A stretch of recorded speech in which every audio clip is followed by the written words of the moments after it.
Hey guys, welcome back to another episode of the Typical Skeptic Podcast. I have another fascinating guest with me today. I have with me Marisol Smiley. She's an experiencer of, like alien contact. She's a star seed. She's also a mom and a grandmother.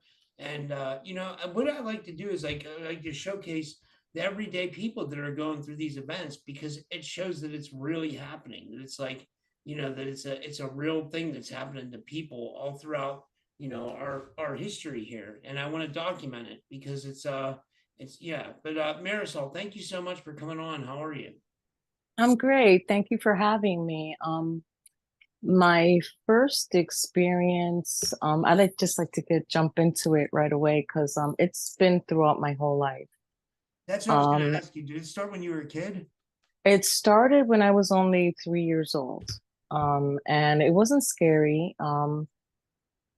I was born in Hartford, Connecticut, and we were born and raised in Connecticut, and our parents were pastors. So what I knew was basically only scripture. And we didn't watch TV. My parents really controlled everything that we did, including music and television, how we dressed, everything. Um, we were, you could say, like evangelists, but we held the Sabbath, holy, not Sunday. So You were I'm real 3 years old. religious. You Yeah. Yeah. And my parents were from Puerto Rico. So it was very hard for them as well. And they had very good friends here in the United States, including David Wilkerson, who was a preacher in Philadelphia and all over the Northeast. And he assisted my parents and married them in Philadelphia. So it is 1966. I was born in 1963. I am sleeping with my older sister, who's about maybe 7 at this time. She's like 4 years older than myself. So we're sleeping together, and I feel the blanket being pulled off me. And my sister's always playing with me, doing little things before we went to bed. We'd play and mess around, and I thought it was her. And so I just grabbed my blanket and pulled it back up over me, and I laid back down. And then suddenly I feel the blanket coming off me again. Um, this time it came completely off me and it fell to the foot of the bed. So I sit up and I nudge my sister and I tell her, stop doing that. I'd like to go to sleep, stop joking around. But I realized she was asleep. So I just went down to the foot of the bed and I grabbed the blanket. And as I'm grabbing the blanket, I feel something touch my hand. So I look and I see a little blue kid. Um, it was like a toddler, just like me, but they were blue. There were three of them, and one was by the window, and two were by the foot of the bed. Can you describe what So they look like? Like what? they look exactly like humans, except their eyes were darker, and their hair was black, jet black, but they didn't have a lot of hair. They were like little children, except their skin was blue, and Wow. they were very small. They were like me, but a little smaller than me. I'm three, and I'm right now I'm 5'3", but then I don't know, I was just a baby. So I feel this touch and I see these two little kids and it smiled at me. So I smiled back. I'm happy. All right, I got somebody to play with right now. My sister's sleeping, somebody's playing with me. So I take the blanket and I put it over my head and I lay on my tummy. And then I feel myself being levitated off the bed and the blanket falls off me. And I am literally in the air being levitated by these little people, these little kids. So they're levitating me and they're taking me through the house. And I go and I look at my mom and my dad sleeping and my brother and my other brother on the other side. And then they bring me back to my bedroom where me and my sister are. And then there's the window there. And they started like floating me towards the window. And I got nervous. I didn't see a craft because people ask me, did you see, a craft when you were going to the window? Honestly, I all I saw was a bright light. I didn't see anything but this bright light. And I said in my mind, I'm not supposed to go outside. I'm not allowed. So they floated me back to the middle of the bedroom. They laid me back down gently. I just got up and went to bed. Didn't think anything of it. Um, and nothing occurred to me that I could recall except for when they would come and they would take me somewhere. I don't know how they took me. I don't recall how I got there, but I was in a room with these little blue children. And I believe there were maybe two more children, but they were human looking like me. And they threw these little tiny triangular little like puzzle pieces in front of us. I didn't know what to do with these puzzle pieces. I looked at the puzzle pieces and I looked at them and I looked at the other kids. And so I picked up one of the pieces and I put it in my hand. And I picked up another piece and I started putting these little triangle things together. And as soon as I got one right, it would levitate and it would swirl around me. And it was fun. Every time I got one right, every time all of us got one right, they would float and hover around us. And then I don't remember anything else after that until I was the age of 6. We moved from that house where we were at with the little blue children, and we moved to Baltimore Street in Hartford. My sister Naomi and I had a bedroom. My younger sister Jeannie was just a baby, and it was a beautiful house. It was beautiful, and I remember us going to church. It was summer of 1969. And we always would go and visit some people in their homes and pray for them and talk to them about Jesus, just, regular church stuff that my parents always did. And they took us with them. So I go home. I'm really tired. It was a very hot day and it was early afternoon and I went to bed. I don't know how long I was asleep for. All I know is that I'm hearing sobbing. I'm hearing children crying. Now, I'm just thinking about it makes me a little scared. My heart jumps a little bit. So I opened my eyes and I saw these gray monsters all around me. There were like 5 grays around me. I freaked out. I tried to lash out at one of them and he held my hand down and put my hand down to my side. So I was really terrified. I didn't know what to do. I didn't know what was happening to me. I freaked out. They're trying to calm me down, but I'm not calm. These are gray I'm not. aliens, would you say? Or what Yeah, we know as gray aliens? they were the grays. As a matter of fact, I drew a picture of them of what one of them looked like. It was grays, and they were standing all around me. They had me laying down on this oval table that retracted into the wall or something. This is what it looked like that. Their faces were kind of frowny, and the little blue children looked like that. But I'm not a great artist, and I wasn't great with the hair, so I didn't add any hair yet. But Have you ever they done look. any research as to who these little blue children might have been? I When I was in middle school, I remember reading mythology and about the Hindu gods and that they were blue. And they resemble those people.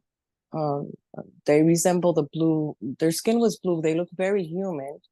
They didn't look, to me, they didn't look alarming like the Greys. They didn't look that different than myself.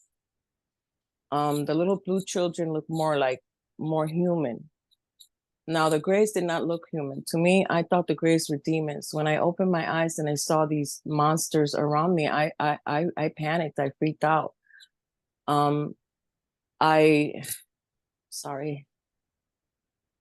I tried to lash out at one of them. He held my hand down, and I could turn my head a little bit, and I see another Gray. He's a tall Gray. He's got like this belt thing. He looks more authoritative, like he was controlling the little ones. There were people there. there were adults and there were children. They had taken all of us. And where were I you could at this point? I was on the ship. I You was were on on a this spaceship. ship. I was on a spaceship. I'm gonna, it was like foggy in there. Like the spaceship itself had its own environment, but it was like being in the jungle. I felt really hot and sweaty. And what year was this? The Just to get a frame of humidity, reference. 1969, September of 1969.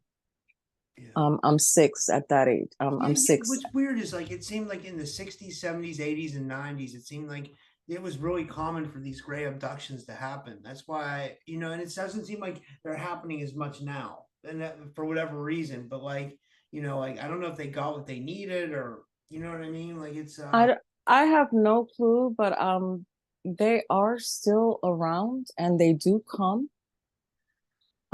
Which is I'm happy to know that they haven't harmed me. They didn't hurt me. It was just frightening because I had never seen anything like them before. So I was really completely, utterly shocked and afraid. I was 6 years old. So I'm freaking out. I turn my head a little bit and I could see this boy standing there. And I'm looking at and I'm wondering to myself, well, why is he just standing there? Why aren't they, doing anything to him? And I look at him like, please help me. So I could hear in my mind the little boy says, it's okay. Everything's gonna be okay. And that calmed me. So now I'm a little bit more calm, but I look down at myself because I'm trying to figure out how to get out of there. And I could see through my skin. They what? had me completely naked.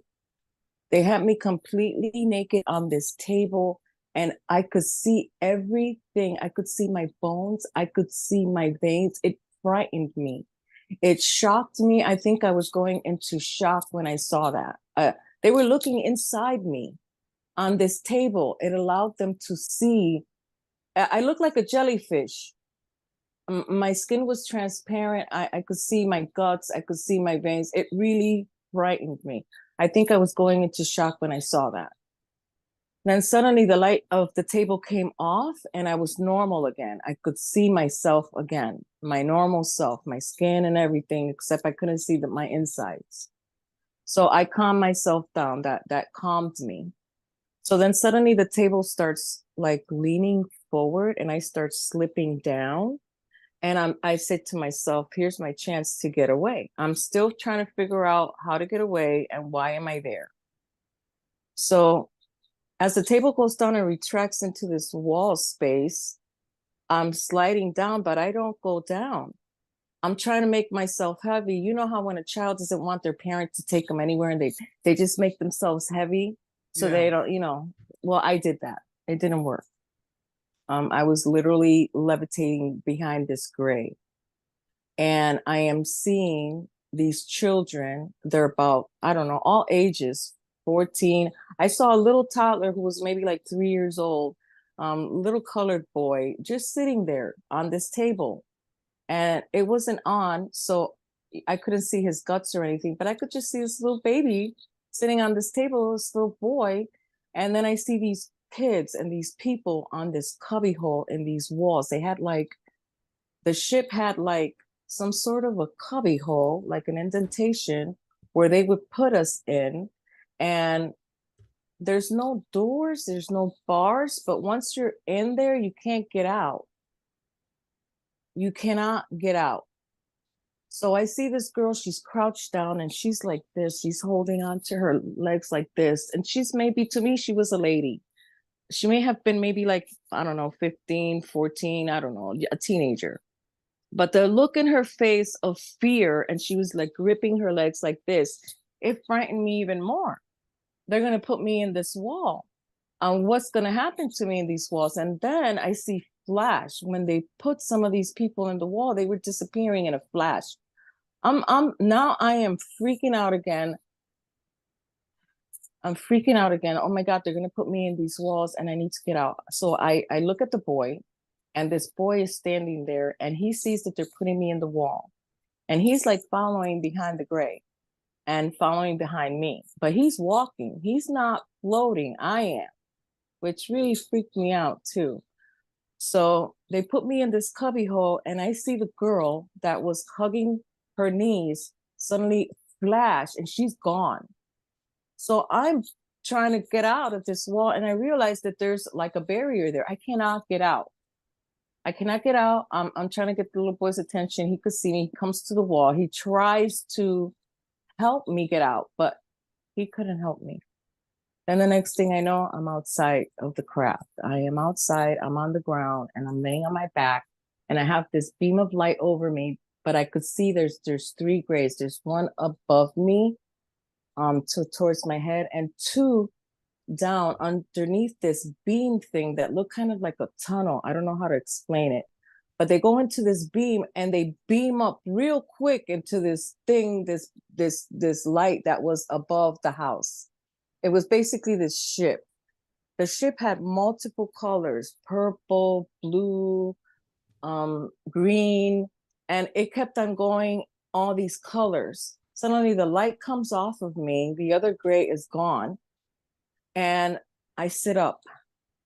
I sit up and I'm freaking out. We just moved into this house. I'm outside.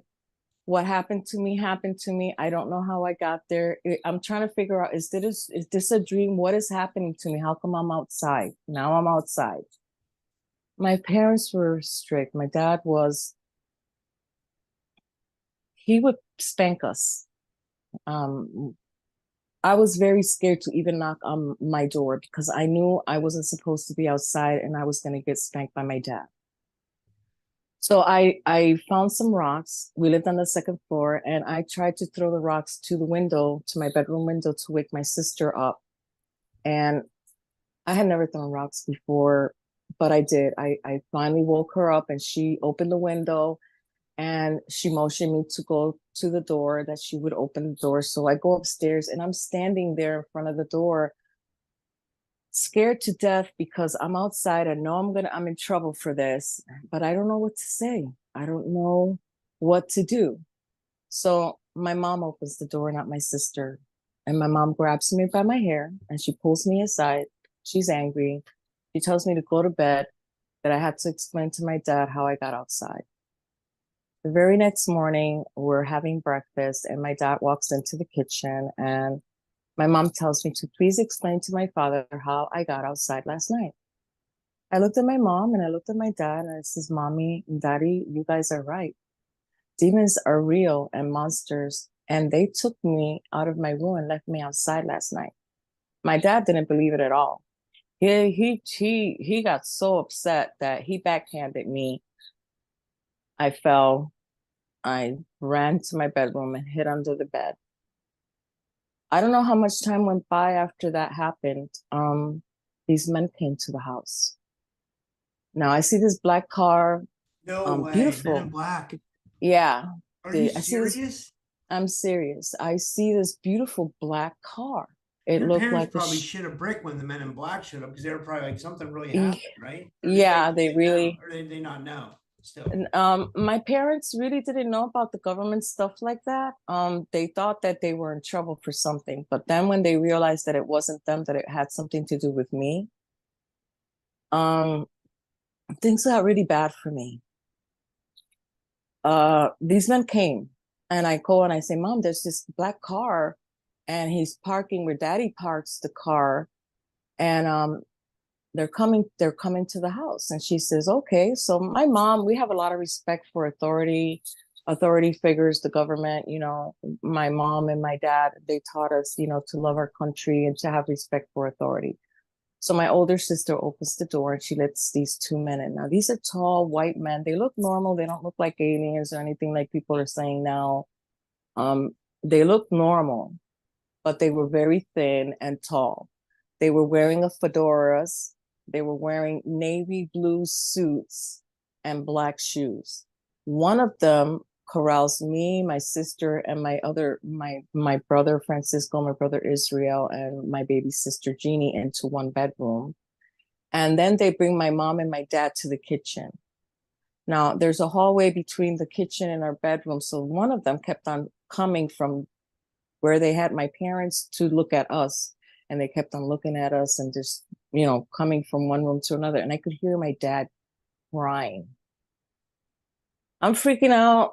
What's happening? Why is daddy crying? My dad's upset. He's crying. And then they're going into my brother's room. They're going into my brother's room, this other man, and he's pulling pictures off the walls.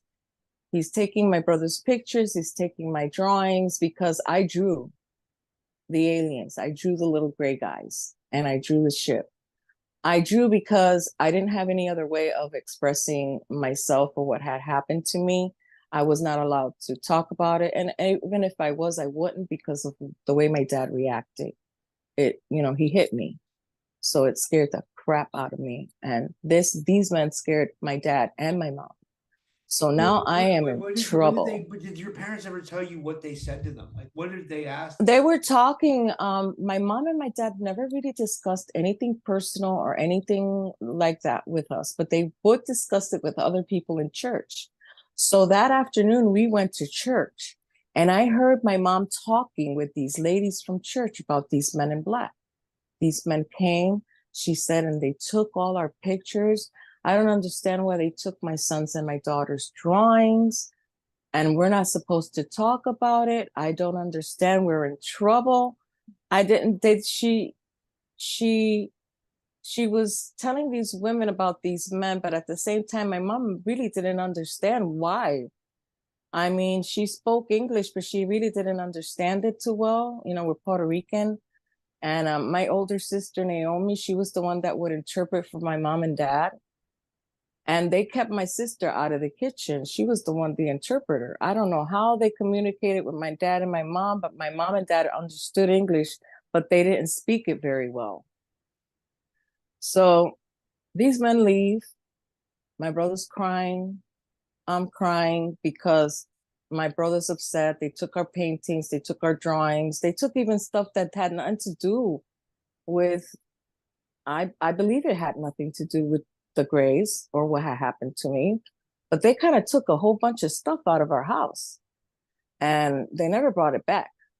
I just realized what this could be, because if you think about like what Daryl Sims says, the alien hunter, he says sometimes when the aliens touch stuff, it leaves a residue on it.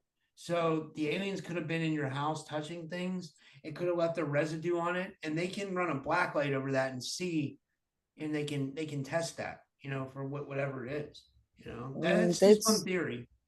But I don't know what it was, but they took a lot of things. So then I tried to put all that out of my mind. I didn't speak about it again until it happened to me when I was 9. Again, they came back when I was 9, but this time it was different. I did not see the Grays this time. There was a storm, and there was a lot of thunder and lightning, and I'm afraid of lightning and thunder. Little kids usually are. So my older sister, she's like 13 now, and I am 9. And so we're sleeping across from each other, and she's the head of her bed is by the window. So, the sunlight comes into the window. She's the first one to reach sunlight, and I'm on the other side. So I asked her, says, Naomi, it's raining and the thunder, and I'm scared. Can I please lay down with you? And she says to me, no, no, you can't lay down with me. Stay in your own bed. So I'm sitting up. I'm scared. I'm covered up, and I'm sitting up on my bed looking, leaning against the wall, looking at my sister and hoping that she'd let me lay down with her because I was scared. Suddenly I see lightning. I see this flash of light, and this being comes into the room, and it takes my sister. She's gone. My sister is gone, and I am freaking out. I am so scared. I am frozen. A beam of light, like it looked like lightning. No, not a beam. Yeah. A beam, like a light beam, like when how when lightning strikes that you see that blue beam? Yeah. And like that. And my sister was gone. Her blanket just went down. And I said, Naomi, Naomi. And she wouldn't respond to me. So I froze there. I don't know how long, but it was a long time before they brought her back.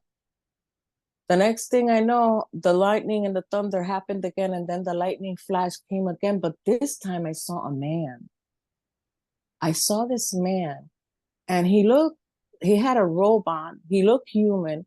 He had gray hair up to his shoulders, and he brought my sister back. So I'm still not sure what's going on. I'm thinking this is Moses. Moses took my sister. He brought her back. So my sister comes back in the flash, and I see that the blanket goes back up, and I said, Naomi, what happened? Did Moses take you? And she looked at me and she said, no. She says, it wasn't Moses, it was Jesus. I says, but I saw Moses. She goes, no, it was Jesus. I says, well, how do you know it was Jesus? She said that when he extended her hand out to her, she said that she saw a hole in his wrist, like he had holes in his wrist. So I was like, oh my God, she saw Jesus. I didn't think anything bad. I believe in God, You my know, a lot parents are of times the religious. aliens can shapeshift into things that so they might have known you were religious and they wanted you to be think of something that would be more appealing to you. Did you ever Yeah, do that? after, yes, later on in life when I started talking to people and doing a little bit more research, I realized that some of these beings do that so that they can calm us, so that we are more approachable. I've learned a lot.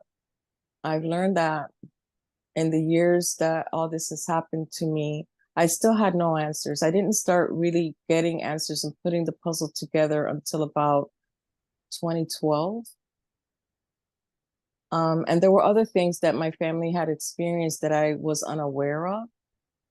I have an uncle that is 89 years old right now. And I used to think he was crazy. All of us did, because he would talk about these angelic beings coming to see him. And I still, I I believe that if you did not go to church and you did not obey God's laws, that you were not going to see angels or be approached by angels. I thought that you really had to be worthy to be approached by these beings. That you had to be like, a priest or somebody really up there. And I realized that no, that there are these beings that we have called angels and are considered like angels, but that's not what they are. They're basically other beings that are in charge of re-establishing life and keep life going on this planet and many others. They take our DNA. And not only that, they take many other things from us. They use certain things from our bodies and even our consciousness. How did you I find didn't this know. out? I through research of my own and my own experience. Later on in life, things started really, really changing for me. I became a mom at a very early age. I was 15 when I became a mama. I had not gone to church from the age of 13 to now, but to this day. I believe that God does exist, but to me, um, God exists in every living being and every living thing around me. And God to me is much bigger than what we try to make it. These beings told me this, the shining ones. I call them the shining ones because they're very luminous. They vary in size and type. All right, I'm 9. Moses supposedly took my sister, but it wasn't Moses. She says it was Jesus. I honestly don't know what it was, but to me, he looked like Moses.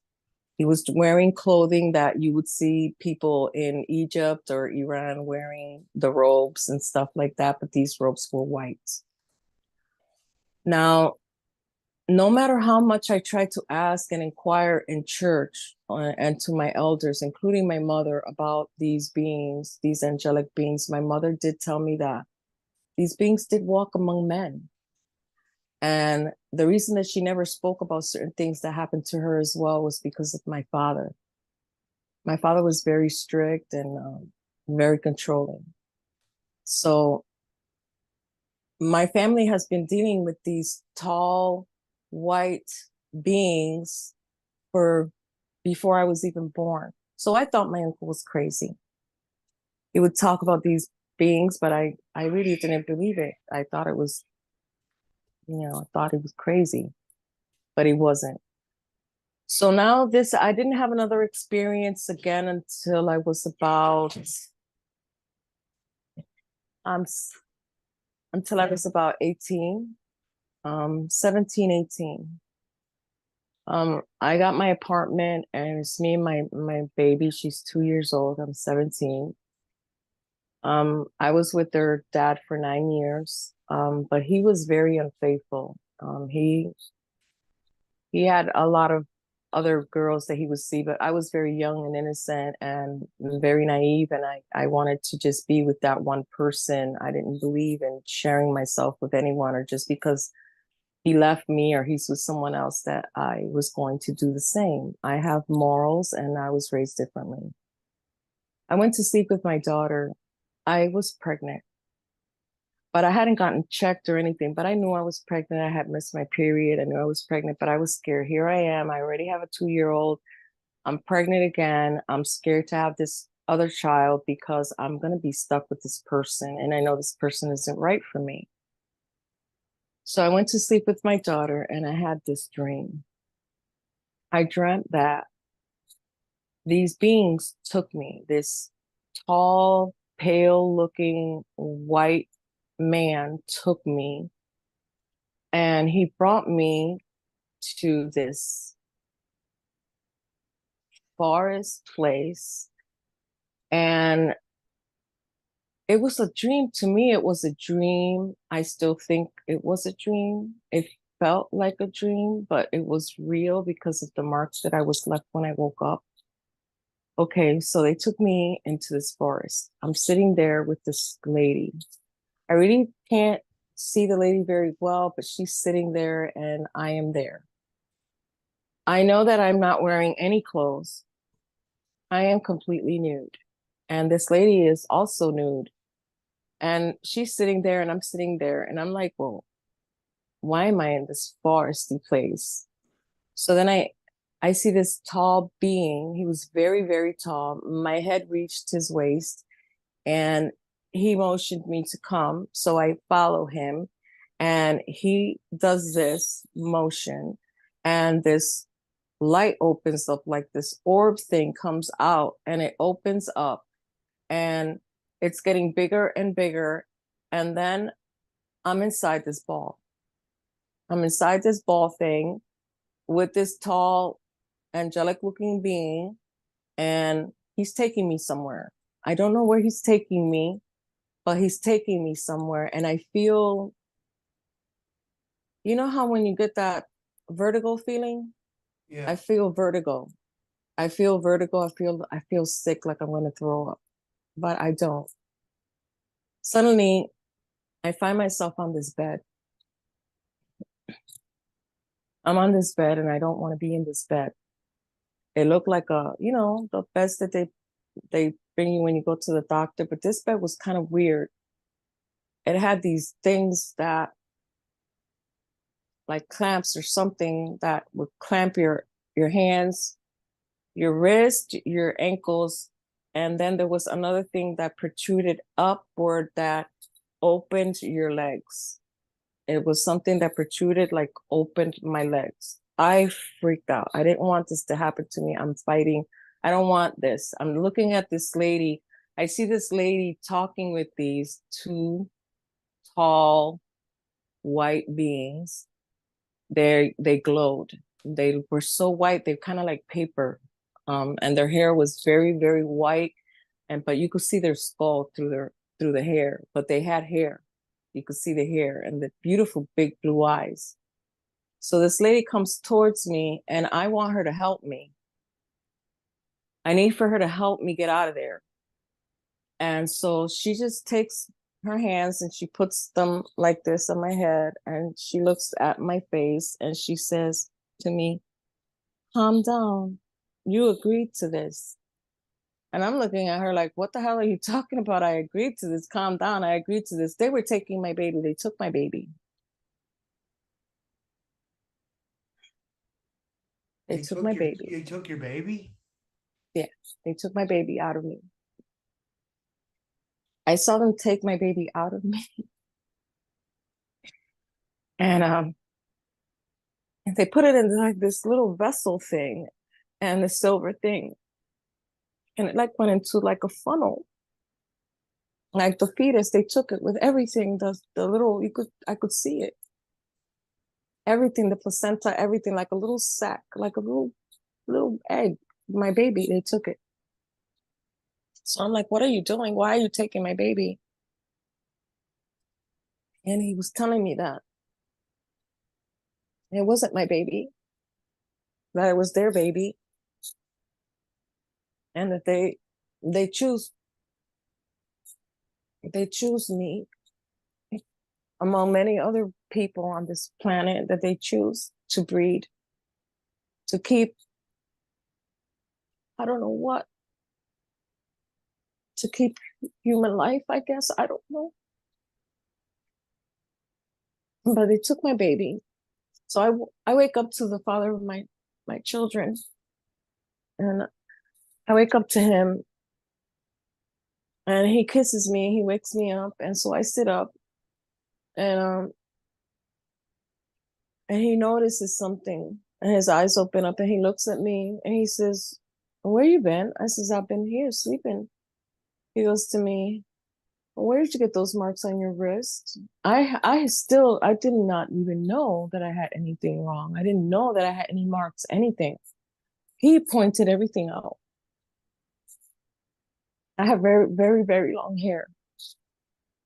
So he takes my wrist and he looks at my wrist, and I'm realizing I've got these marks on my wrist, these tiny little holes in my wrist. They're shaped like a triangle.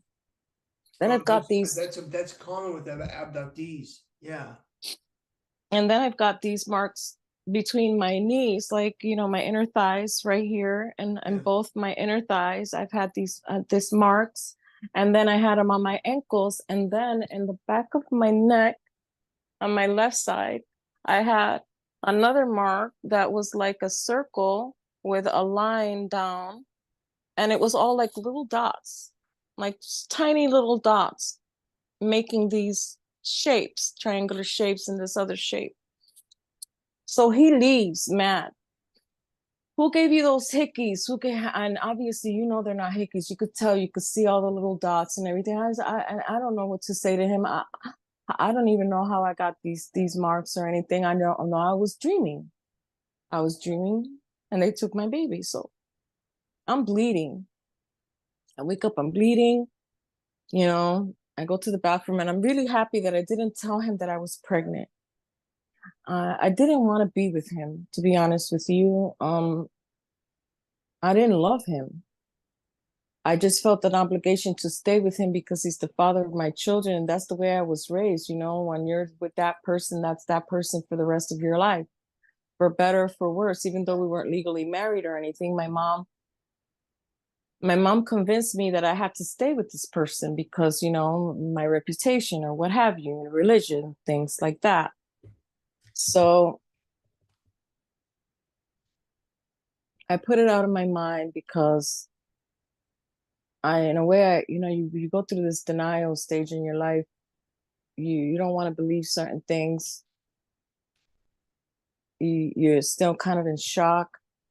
So I didn't talk about that anymore. I didn't mention it to him ever again. I didn't talk about it. I had 2 more children with this man. We were together for 9 years. So now we break up. And it is 1986. My son was born.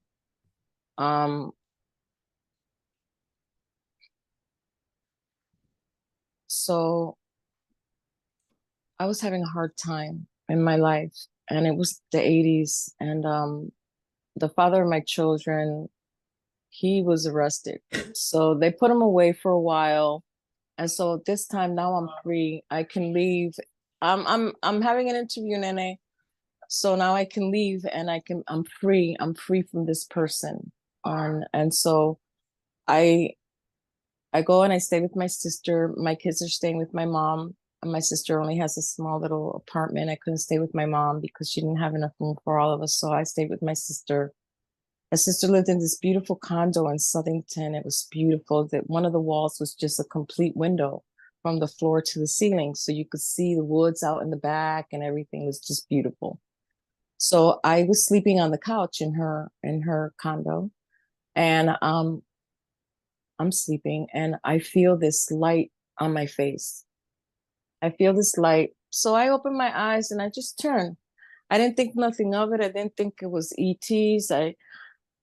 All these years, even though I've had these experiences, I don't want people calling me crazy. So I said, I didn't talk about it or anything.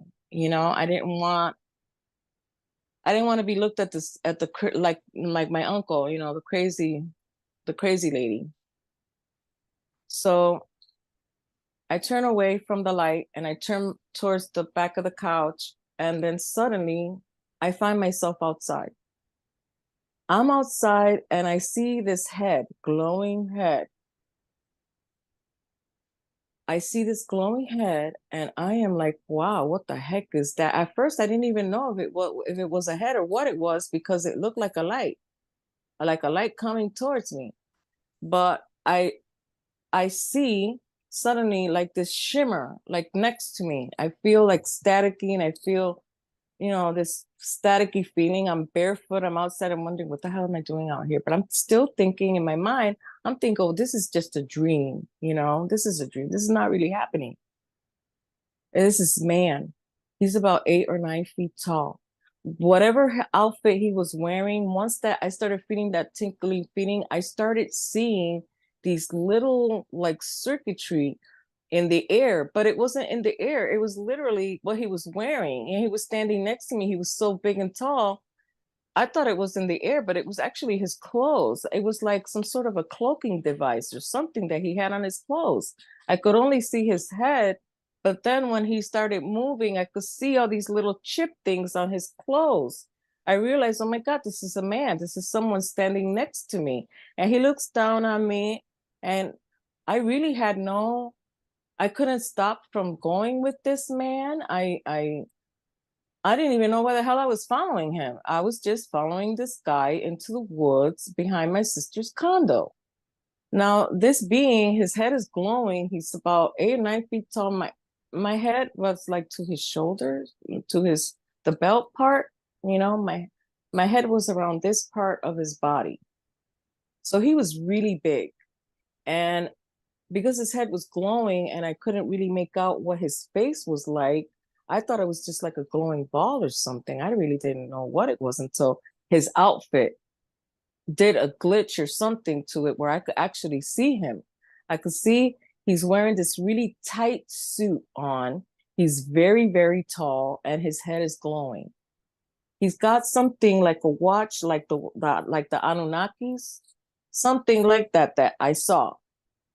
So I'm following him into the woods. He waves his hand and a hole opens up in the forest. It starts getting bigger and bigger. A portal. Literally, he opened up a portal in the forest. I'm stepping through. I step through this portal and I'm on a ship. Everything inside is seamless. Like there's no rivets. You can't even, at first, I really couldn't tell even if I was on a ship or anything. It seemed like I was in a place. So it kind of like curved, and I'm following this being through this curved area. And suddenly it opens up into this big space, and there's this huge rectangular marble wall floating there. And I'm like, what the heck is that? So I see this thing floating there, and I see this tall man standing, and now I could really see him. Now I could see that is wearing this really tight fitting outfit. He's standing in front of this wall, and he waves his hand on the wall. As he waves his hand on the wall, all these spark things started shooting out of this wall. I'm thinking, oh my God, this, is it gonna explode? What is that? This is 1989, September. I believe it was September 15th. Suddenly these balls of little light things started swirling around me and forming a solar system. Like in the movie Prometheus, I where don't the watch a lot solar of movies, but I've heard about it. well, something like that, but it wasn't as like the one in Prometheus. This was really bizarre. It was like the whole room was like a projector or something. I don't know what. And suddenly it was like I was standing in outer space with these solar system things, but I was still in the ship. But it seemed like I was just in space. The way it seemed to me, like I was in space.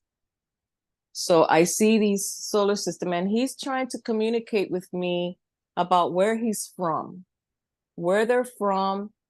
And I'm really not really paying much attention because I'm in awe with everything that's around me. I'm trying to figure everything out. I'm looking all around me. And I could see suddenly everything just goes back into the wall. And then I see like these benches and these seats and this big window. And it seemed to me like I was in some kind of a place, kind of like I don't know, it looked like like a greenhouse, like some sort of a greenhouse place, and there were all these different kind of plants, and it looked really beautiful. It looked like, well, it looked like Earth, but it wasn't Earth. It was like on a ship. Like they had everything on this ship. They had trees, they had everything, everything you could think of. So then I'm looking to the right of this floating marble wall, and I see this huge door thing. It looked like a door, like an entrance, but there were like levels, like layers to this door. Like there's a door, and then there's this big space, and then there's another door, and then there's a big space. So I see this light coming from this huge door. And the whole environment, everything kind of really changed. Like the whole mood, everything changed. So I see this giant coming towards me, this light, but I could see a silhouette of a giant man walking towards me in these big strides. So I'm thinking, oh my God, what is this? What are you? What kind of an angel are you? And he starts, I start saying, are you a cherubim, a seraphim, a cherub, a seraphim? I mean, what are you? And he said to me like this: we have been called by many names. And I said, why me? And he said to me like this: we choose people and tribes on the earth, and we follow them throughout their life. So I'm thinking to myself, wow, what is this? Is this God? I am ready. I'm so scared. I'm shaking. I'm thinking, I am dying. I am in front of God. What is this? So I am ready to literally kiss his feet because it was frightening. And I don't know, just the way it carried itself was of authority. Yeah. You could tell that he was very respected. So I see these big feet in front of me. I'm calculating to myself, oh my God, if this person were to just step on me, he'd crush me. My whole chest would just crush me. So instead of, when I was ready to do that, he stops me and he says, no, stand, do not kneel before me. because I am just like you. I'm like, oh my God, how could he say he's just like me? He's glowing. I mean, I'm not glowing. What is he talking about that he's just like me? What he let me understand was that the human race has been genetically modified, and we have genetic DNA of these beings as well. We carry their genes and they carry our genes within them. They choose people from not only our earth, but many other places, and they genetically splice things together and create and keep life going. There are many, what he let me understand and what I'm learning, I'm learning now is that there are vast different species of these angelic looking beings. Just like the human race is diverse, so are these beings. They're diverse. Well, that happened to me in 1989 at my sister's house. These beings really freaked me out. There was a doctor there. Okay, I am in front of this ginormous man. He's maybe like, I don't know, 24, 25 feet tall, as big as a freaking tree. I'm looking at these big feet. And literally, he had 6 toes. Yeah, like a Nephilim. Wow. But I don't know if it was a Nephilim. I didn't even think of mentioning that, because to me it didn't look. I relate the Nephilims with something dark, and this being was light. I mean, he was light. Literally, the light was coming out of him. I don't know how, like an aura, a splendor of light that was blinding. Literally, he dimmed himself so that I could look at him. Because even him speaking to me, I could feel, you know how when you go to like a concert or and you're too closer to a club and you could feel the vibration of the music in your chest. Yeah. That's how I felt when he spoke. I could feel it through my body.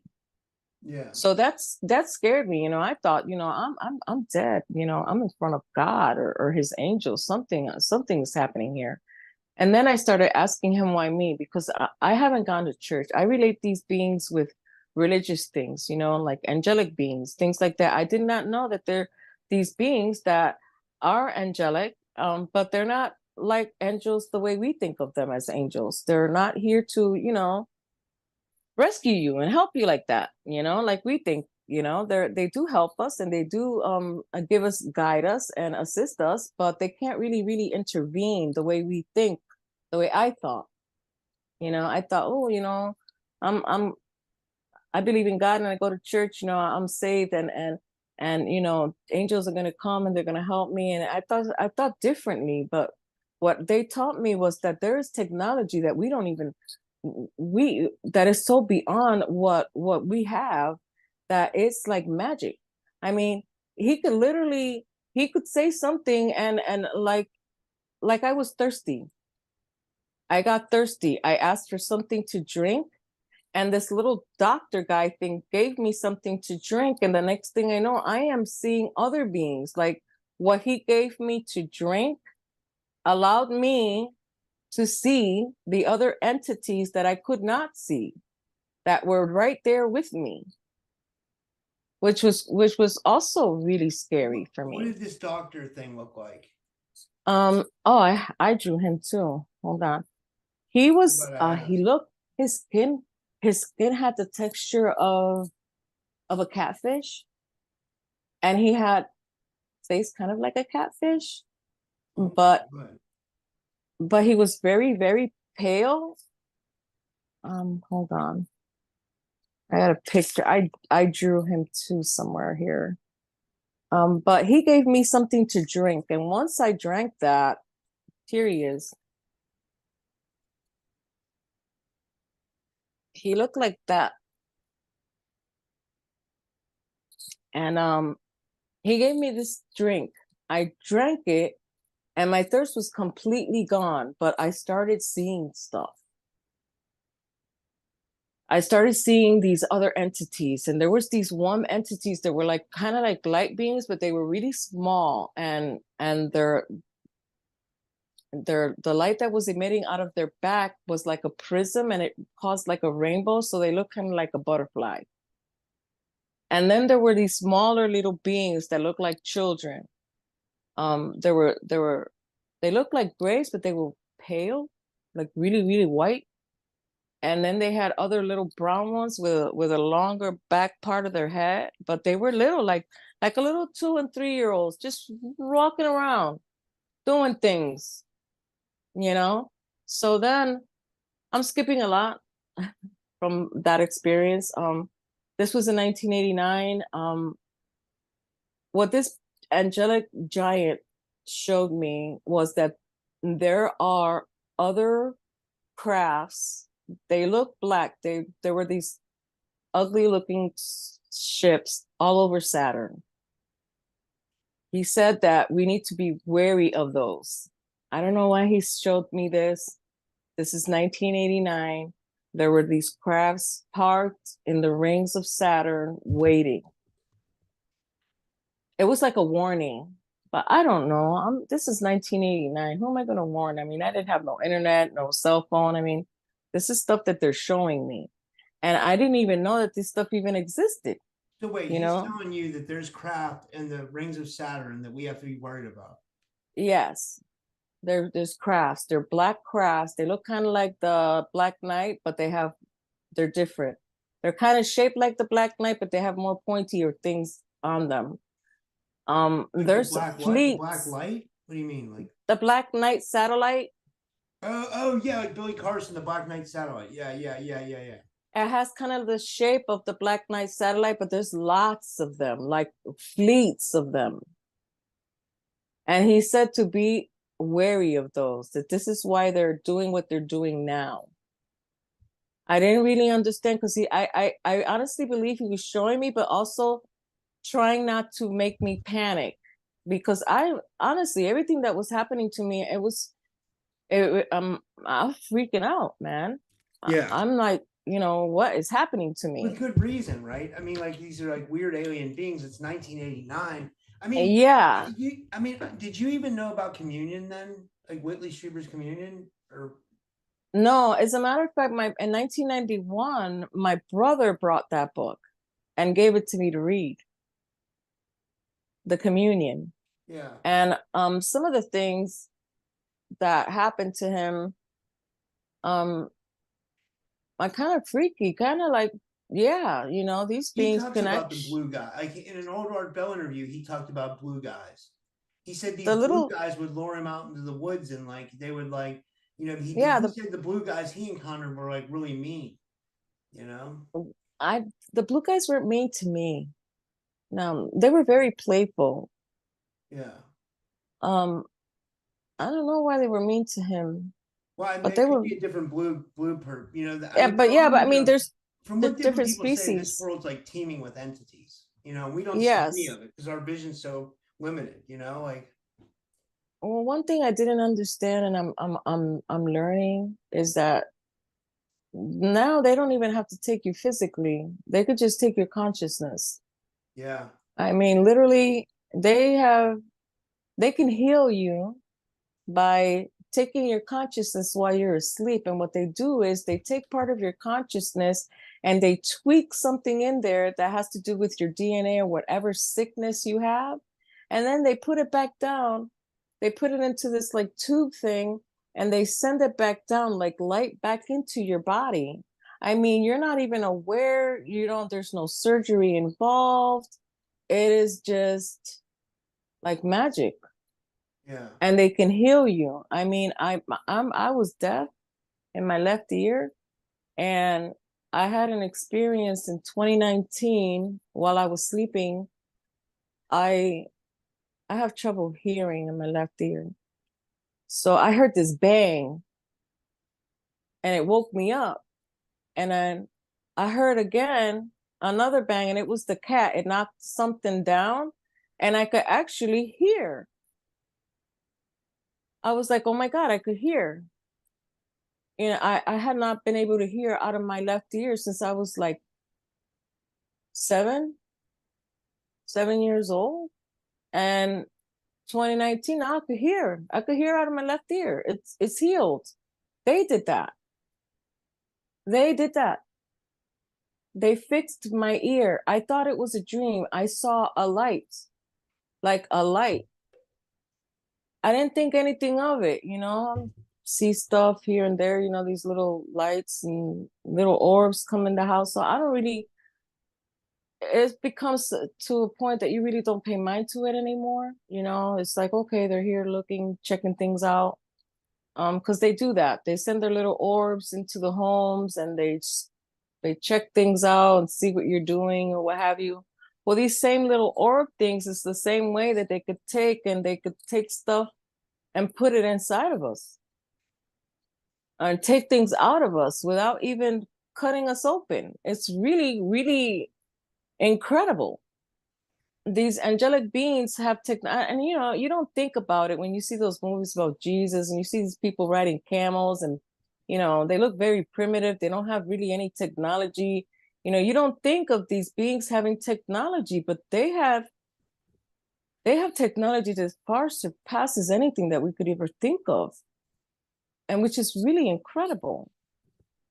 And these tall white beings do exist. When I heard about the Nordics, I thought that they were the same beings that I was talking about, but they're not. And so now I realize that, you know, because there's so many different, vast variety of different species of these beings, they're shapeshifters. In 2020, December 21st, I was outside. I saw this craft. And I see 4 lights underneath it. So I'm talking to my daughter out in the backyard. And I said, love, look. She goes, Mom, she says, you see them all the time. Just take a picture. So I took a picture of it. So I take this picture and I zoom in. I mean, on this thing, I'm looking at it, right? And it was low. I mean, over the trees. I'm thinking maybe 50, 60 feet above the house. So I grab my camera and as soon as I grab my camera and I'm trying to focus to take the picture, it zooms up really quick. So I snap the picture fast, okay? Gone. So I zoom in and I enlarge the picture and I'm looking and it's not the craft. It's this bird looking man thing. This thing was big. I don't know how long you know those banner planes that fly in the beach that show, you know, that fly the banners and announce whatever advertisement, the banner planes, you know, dust cropping planes, a small plane. And this craft was the size of a small plane. So this being thing, whatever the heck it was, people say that it looked like an angel because it had wings. It opened up like something that looked like wings. It shifted, and it had still those 4 light things underneath it. And it really blew my mind because I didn't see Birdman. I saw a silvery luminous craft with 4 blue lights underneath it. What I have learned this past 2 years is that we are in a big, great time of change, a huge change, spiritually and consciously for all humanity and all life on this planet.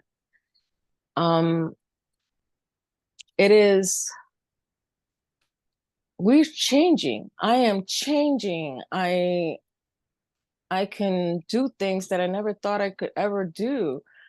My little girl, and she can talk to me with her mind.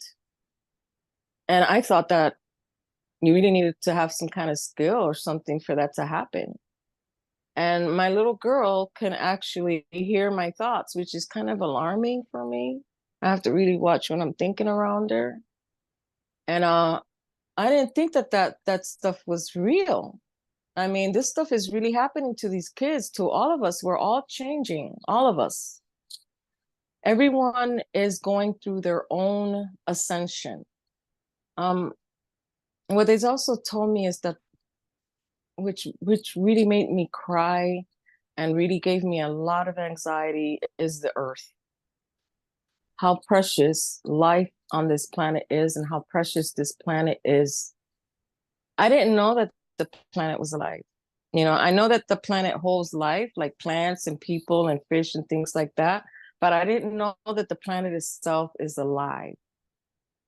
And this is what they showed me, that this planet is alive. It is not only alive and it holds life, but it is dying. They showed me the earth splitting in two. Like it seemed to me like the earth's soul was being pushed out. And now there's two earths, a darker earth and a brighter earth. And this transition that is happening, I don't know how to explain it. I'm going to try to make it as simple as possible. Basically, this reality is just one of many. There are realms around our earth. Okay, this is the earth, and then there's another layer, and then there's another layer, and in each layer holds life. We don't see them because we vibrate at a lower density than these other beings do, including the shining ones. The shining ones are way, way above us. They showed me about the reptilians, which really freaked me out because I had no idea about lizard people running the world or anything like that. I thought it was the devil. You know, you describe the devil in scripture with a horned being that looked like a lizard or something like that. When this giant 20-something foot tall man, angel guy, showed me this giant lizard man, I wanted to run. I wanted to leave, but I was in shock. I think I was frozen in fear. This lizard man was about maybe 9 to 10 foot tall. He was very robust, very muscular. He had a tail, but he walked like a man. He had arms like a man, but he was a lizard. His face wasn't like, you know how they showed like the lizard, you know, the face is kind of pointy. He had more of a snake face. It was flatter, but he looked like a snake man. And that really freaked me out, especially when he told me that these are the ones that are running our world. I was like, what? In other words, what we describe as the devil and demons is really what is dwelling on this planet. This is what's running our planet. And these other beings, like the shining ones and these tall white beings, there are other species of beings that are in charge of holding harmony and protecting life on the planet. Not just for this planet, but for many others. So, which is really freaky is that there are these other shining ones that run the planet and assist, but they don't intervene. Like they oversee things, but they don't meddle. But the reptilians have full range to like rule our world, is what you're saying. Basically, this is kind of like the reptilians' domain. They've taken it over and they've been given the right to take it over because these shining ones can definitely take it back anytime they want. But there's some sort of an agreement there. There is an agreement. And so the agreement is coming to an end, full circle with the reptilians and the shining ones. Are the reptilians benevolent at all, or would you say they're the ones that are like really? He said to me, just like humans can have the capability of choosing to do both good and evil, so do the reptilians and so do the shining ones. So the shining ones may look angelic and beautiful and wonderful, and you may think that they're going to be there to help you. They may just be there to smite you and kill you, annihilate you, because they also have a job to do. Which is really freaky, man. It's like we are being controlled by the reptilians, and yet the reptilians also have to abide by the laws of these other beings that are above them. They're like head to head, like they compete against each other, but they have like some sort of a truce between them. Who's God then? Did they ever tell you? Or I never who's the really creator? asked. I never asked about God. Why I even mentioned angels is because of the appearance. Because I was raised in religion, and I always thought that angels were like light. But I also knew that the devil was also called the son of light, the morning star. And so this being obviously let me know that that even the shining ones are capable of causing hell on earth. So they're like us. They can choose to do good or bad, but the ones that were talking to me, that are still communicating with me, which is really awesome. I find comfort in knowing that, just like humans, they're fallible, just like us. I mean, what I do I know ask you a about question though. Do you feel like do you watch? I don't know if you watch a lot of podcasts, but I do. It's my job. I mean, like I don't no, watch a lot, but I have a lot of different people on, and a lot of people think that like I don't know that Earth is almost like a prison that like these entities like run our like it that is, they use it, they recycle us over and over again and reincarnate. Like, have you ever it seen any proof of is, that? yeah, it is. You see, we're caught in a web. It is a matrix, and we are living in some sort of a simulation bubble place. Um, which is really bizarre. But what they did show me also is that all of us are connected. We're connected. Um, okay. I had a few life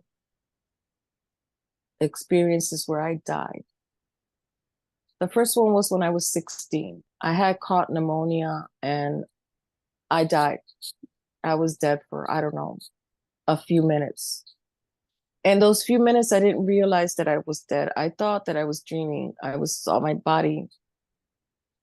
Um, it was easy and it didn't hurt. And it happened like a flash. So what I've learned is that this is a vessel. This is what's keeping us in this matrix, this fleshy vessel that we have, this dense form, is what keeps us entrapped in this place. Once we sleep, once your body is at rest and your consciousness is free, you can leave. You can leave your body and you can go and they can take you and you can heal yourself and heal others and visit places and do things. I didn't know that this was real until these beings showed me. Which really freaked me out is when I started seeing the webs that connect everything. And this was maybe like last year. I was watching TV. Suddenly, I don't do drugs. Okay. I don't do drugs. I don't even drink. Um, I saw like this, how the spider web, you could see it, but you kind of see through it.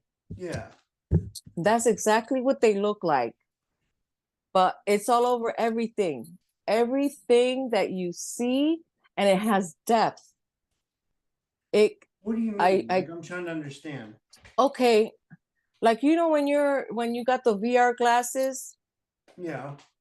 okay, and you're stepping, but you're still not really stepping. It's like you can move, but you kind of have limitations. Yeah. And with the glasses, it makes you see the depth. It makes you feel like you're there. Yeah. Well, these webs give depth to our experience in this reality. They're connected. I don't know how to explain it or why they are connected, but they're all connected to everything, your hands, everything that is around you. everything, which really freaked me out. I did not know that that was even real. But to actually see it with your eyes when you're lucid, like right now we're talking. I mean, when I saw that and I saw it had like depth, I got like that vertical feeling, like I felt like I was falling. So I commented on Facebook about it because I wanted to know if anybody else had experienced anything like that. But I never expected that to happen. But what we are doing, we are in a matrix. We are living in a simulation that is being controlled by these shining ones. And there's, okay, like, you know, the tall whites? Okay, there are different species, but these tall whites also know about the shining ones.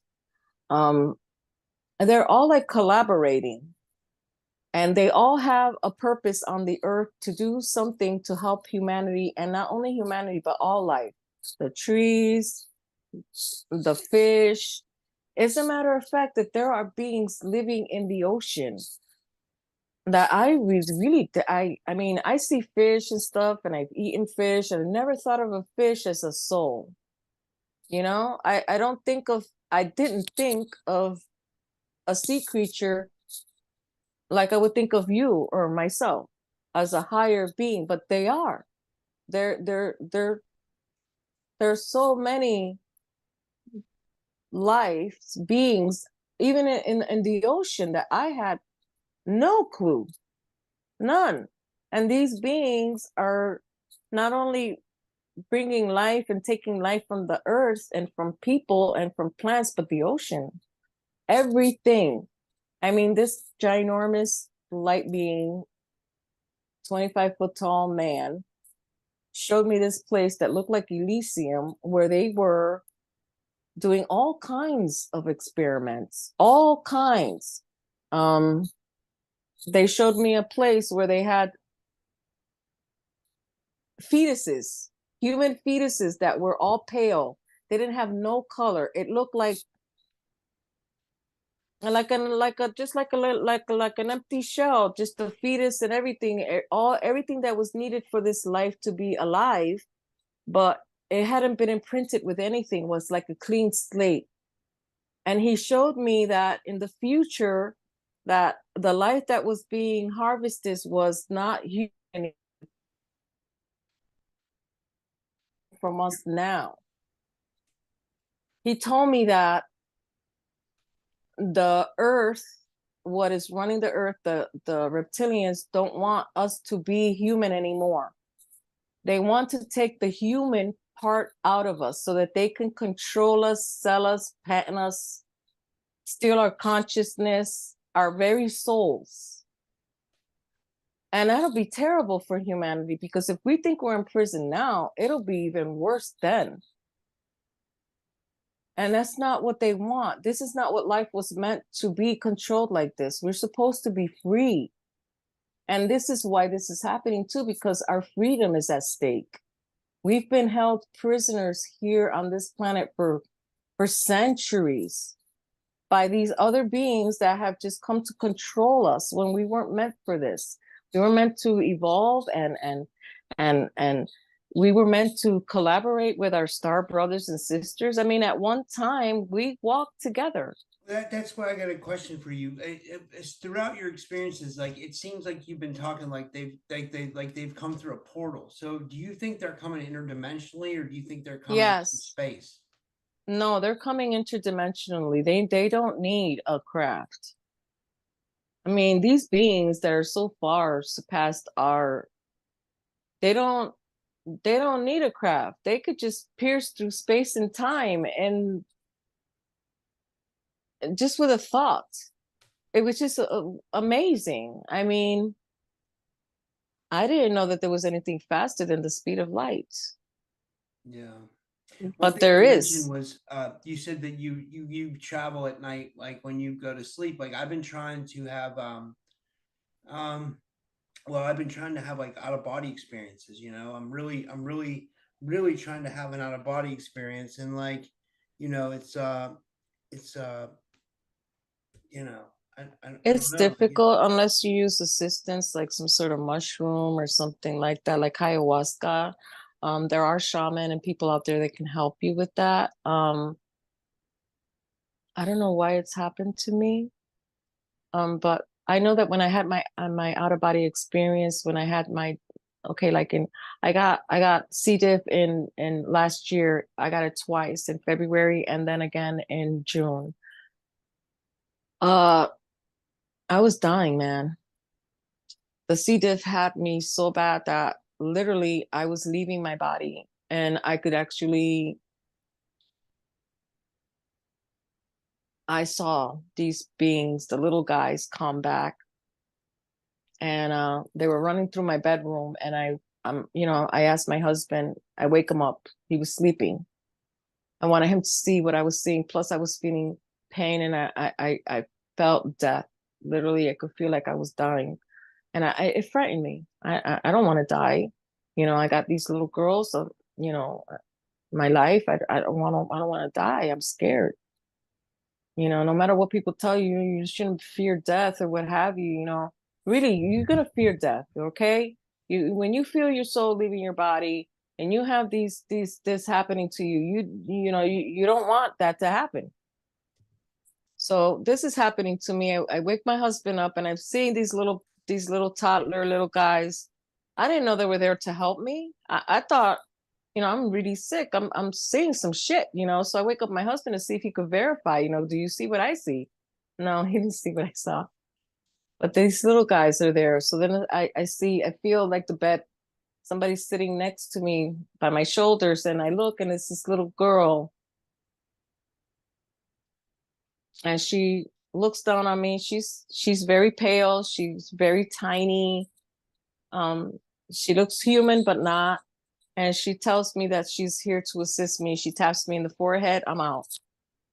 I fall out. The next thing I know, I wake up and my fever broke. My fever broke.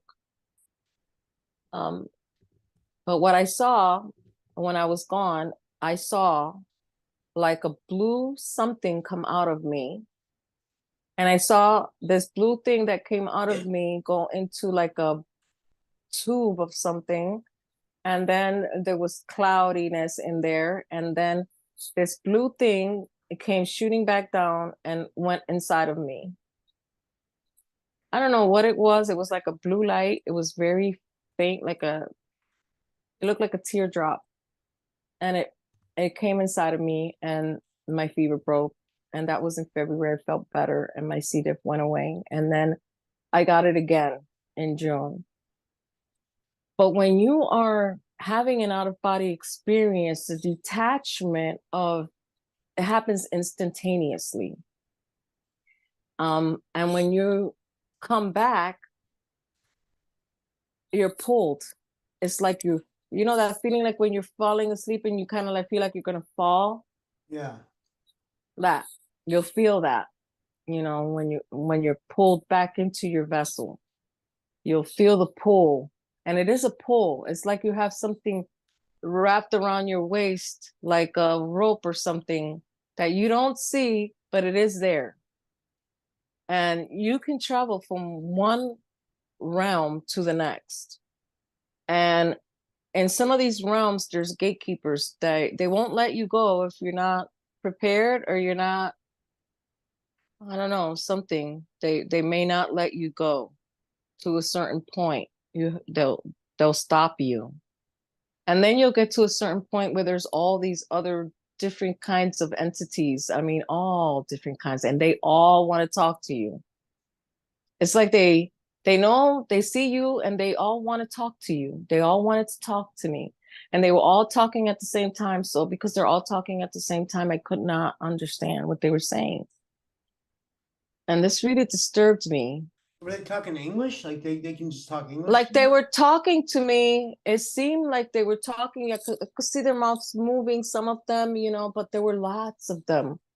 And they were all talking at the same time. So I could hear like murmuring and sounds, but I couldn't make out what they were saying because they were all talking at the same time.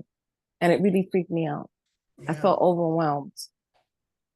Um, Now I had another experience with my kidney shut down at the age of 25. Um, I lived in Massachusetts, in Worcester, Massachusetts, and I had a kidney infection, and within 4 days, my kidney shut down. I ended up in the emergency room, and so this is kind of funny. You're gonna laugh. So they're giving me something for pain, okay? Because I've got this excruciating pain in my back, and I'm just really in bad shape. So this guy is in the next room. This is just like a curtain separating the beds. So there's this guy there. I could hear he goes to me, Miss. He goes, I hear you're in a lot of pain, and they're gonna give you something for pain, but whatever you do, don't eat the red pill. I'm in pain, dude. I'm in a lot of pain, and I'm just looking for whatever you give me so the pain can go away. So I see the red pill. That the nurse offers me this red pill. I remember what the guy said, and I said, no, do you have something else? I don't want the red pill. She goes, no, this is what we have. This is what the doctor prescribed for you. Just take it. It'll help alleviate your pain. So I took it. I took this stupid red pill, and I fell asleep, and I had a horrible nightmare that I was being split in half. And so I woke up screaming. And I wake up screaming, and then the guy next to me, he goes to me, I told you not to eat the red pill. That's hilarious. So yeah, that happened to me, but they had me on pain medication in the hospital. And I was asleep, and I went to turn in my sleep, and I fell off the bed. So I get up and I look at myself. I see myself. I had no idea that that was an out of body experience. I had no idea that that was what was happening to me, but I saw myself. I saw myself, and I'm contemplating, how the hell am I standing here, but I'm sleeping there? What is happening to me? So I'm trying to figure out, how the hell do I get back into my body? So I get curious. I look out the window. I step on the ledge, and I'm considering jumping to see if I could fly. But then fear sets in, and I go back into the room. It was like a voice literally that said to me, don't do it. Go back inside.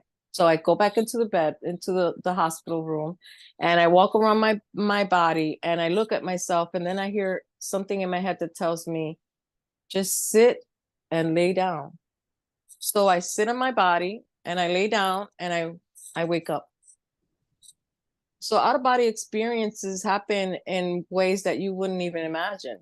I mean, you could be in shock and have an out of body experience. But self-induced out of body experiences, I've never really had one of those. Most of my out of body experiences happen when I meditate, or I'm in a deep sleep, or I'm on pain medication, See, I, like when I I was think in the hospital. I think what the problem I'm doing is I'm trying to have an out of body experience every night before I go to bed. And I'm so tired when I go to bed because I'm up working on my podcast, so my eyes are fixated on the screen. So by the time I go to sleep, I'm just like zonked out. But no, but that's not true because completely because I have been having trouble sleeping lately. So I'll wake up like 4 times throughout the night. I'll go to bed at like 1, and then I'll be up at 3, I'll be up at 5. You know what I mean? Like at least two times throughout the night, and every time I wake up, I try to restart the process. I listen to the binaural beats, and I'm really trying to like have an out of body experience because I feel like if I have an out of body Can I experience, be honest with you? I'm going to be real honest with you. Having an out of body experience isn't all it's cracked up to be. It is scary, dude. It is scary. Um, if you have a controlled out of body experience, I've never talked to anybody who's actually had one like that. My body out of body experiences, I don't seek to do it. It happens now. yeah, Um, it just happens, and I don't like it. I don't want to have this happen to me. It happens a lot. Sometimes when I'm in the living room or I'm watching TV and I fall asleep, I'm gone. And I don't like it. I would like to control that. It just happens to me. And I people that have had out of body experiences that were induced somehow, or controlled, if I could, I'd like to learn how to control that, because I don't like to leave.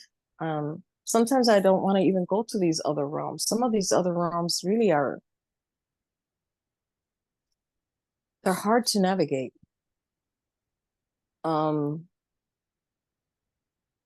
Unless you're really prepared in your heart and in your mind of what you are going to experience, because it's all different.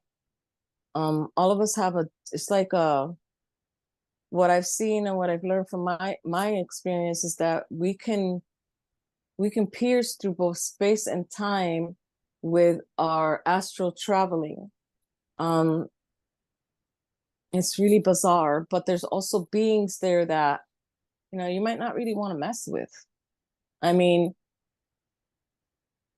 it is a different realm, but not all of them are good. Like the lower realms, those realms they're dense, and there's not a good place. It feels like you're being crushed. When I had a lower realm experience, but it felt to me like I was being crushed, literally. Like I felt the pressure.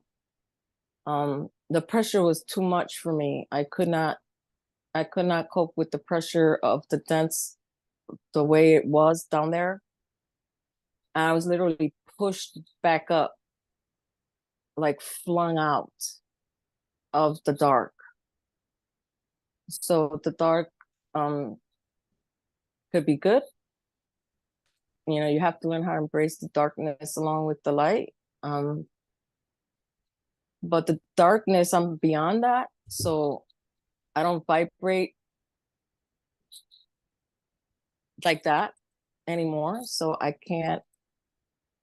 don't go there. But out of body experiences is where you learn a lot. You learn a lot about all kinds of things, all kinds of beings. The technology that is there is just like a dream. I don't know how to explain it, but you don't think that angels and the gods or angels, I never read about Jesus using technology or anything like that.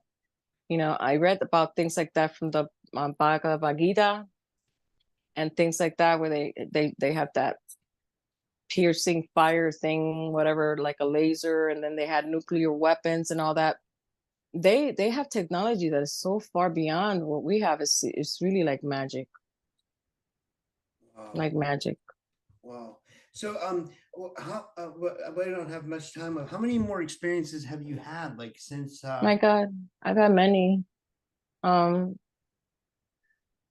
last one that I had was 2020, where I saw that ginormous being, and I've had the orbs come into my house, which is frightening, because of light, going around your backyard, entering your home, piercing through walls. The kids aren't, at first they were very frightened. Now they don't really mind it too much. But yeah, it's 2020. Oh, that's one thing I wanted to ask you. Do your kids have experiences as well? Yeah, my granddaughters. I mean, this is also why I came forward, was because the way my dad reacted was horrible. I mean, he spanked me, and you don't spank a child for telling you. You ask them something, they're gonna be honest. They're gonna tell you, "Hey, this is what it is." 3, 6 years old.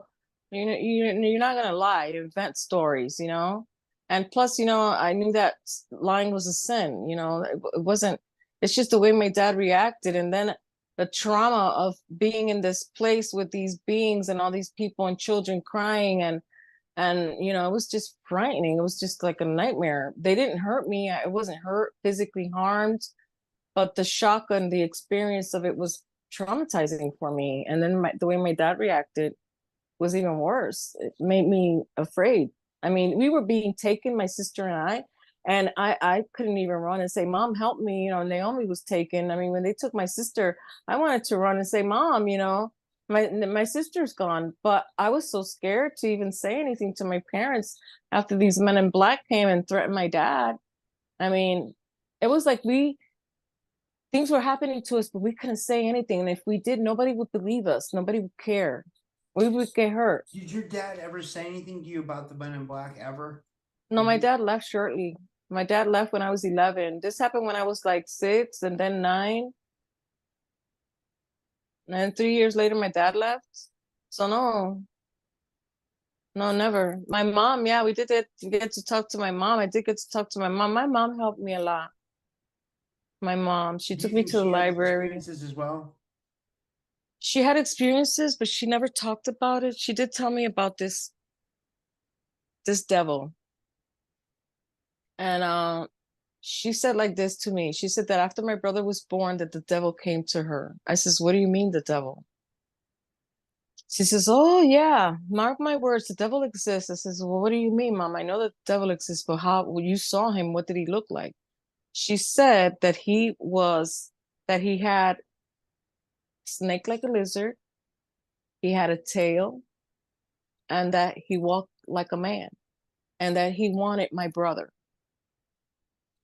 Excuse me. And that my mom said, no, you can't have my son. I prayed to God for this son, and he doesn't belong to me. He belongs to God. All my children belong to God. You can't have them. So, you know, I thought it was like, wow, you know, mommy's trying to scare me or something, you know, telling me this story about this devil trying to take my brother. And then when it happened, and I saw, you know, 1989, when I saw that lizard man, and then I started researching, and people were telling me how these lizard people eat people. I mean, yeah, dude, they really do. Not only do they eat us, but they use us and sell us in the stock market. I mean, they're really, we're like in a jail. We are in a matrix, like in a prison planet. We can't leave. The only way we could leave is spiritually, is having an out-of-body experience, is dying, literally dying to live. Because it's not gonna be we're moving, the earth is moving and shifting into a different higher dimension, and so is humanity also ascending with it. Like, we really have no choice. It's not like we're going to leave our capsule and ascend separately. We are all ascending, all of us, the earth and all humanity, all life, and it is changing. And this should have happened a long time ago. The reason it's happening now is because we're in deep trouble. I mean, what's happened with these reptilians and there's another race also that's waiting to attack us, waiting in the rings of Saturn. And I'm sure they're going to make an appearance very, very, very soon, like within the next 2 years. And that's when we really got to worry. I mean, do you think the other beings will help us? Yes, we have many. And the reason that we have many beings here coming to try to help us is because, believe it or not, all of the human race has been genetically modified, and we have DNA that belong to these star beings. We have star families. We are related to them. Yeah. We're all related to these beings that come and watch and show themselves to us. And I mean, what I saw with these shining ones, these giant men, I believe that the shorter 8-foot, 9-foot ones are kind of like the geeky, the ones that tell the other people here what to do, the humans. And then these other shining, taller, 25-foot tall, 30-foot tall, giant glowing star beings that look like angels, like God, these are above them. And then it's like there is a Starfleet Federation, because where the ship and all these other beings that I saw after this doctor gave me something to drink on that ship, it was like these people were having some sort of a meeting. Like they were all collaborating together. And then and not only that, they have these black entities that are very, very powerful. They look African, but they're very, very, very strong, very tall, 9-10 feet tall, very, very dark. They're the ones that they have these huge long cigar ships. And they're also collaborating with the Shining Ones. And they're also here to assist humanity, but not all of us.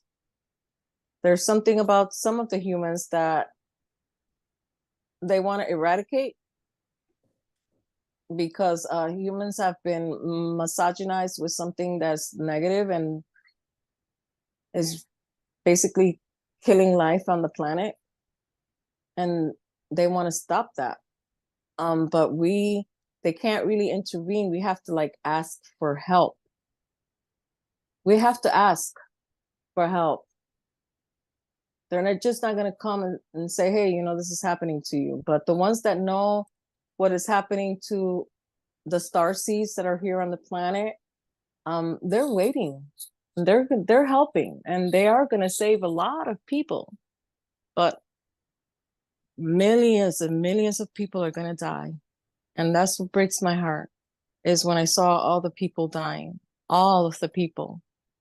I mean, there were more dead people that are going to be lost than there are to be saved, which is sad. Behind you just turned a page on its own.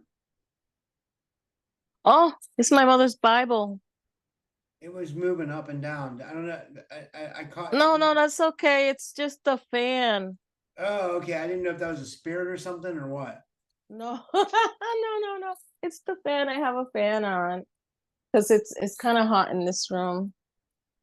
Don't leave yet. Give me a few minutes. I'll let you go. It sounds like we've been going 2 hours, but yeah. But do you want to tell everybody, if you want to be gotten a hold of, how they can get a hold of you? And we can do it. Yeah, that'd be great. They can get a hold of me at Marisol Smiley 49 at gmail.com. I'm on Facebook. But also there's a page that is faking to be me that used to be my page. It was hacked. So basically the one that you have, that profile, that's the one I want people to look for me on, not the old profile that was hacked. Yeah. You have the profile, so you could just, let people know. Yeah, and I'll put that email in there. I got to write it down, or I'll remember it. Because I'm going to try to put this out tonight, because I think it's such a good episode. I'm going to put it out as like a night episode. I'm going to call it an after dark episode, and I'm going to put it out maybe at like 11 or 12 o'clock tonight, because then it premieres, and then all my fans get to watch it, and they get to comment, chat. So okay. So it'll be good. All right, it sounds great. Yeah, all right. I'll talk to you soon, Marisol. Thank you so much. All right, Robert. Nice thank you for having me. You have a great evening. Take care. Good night. You too.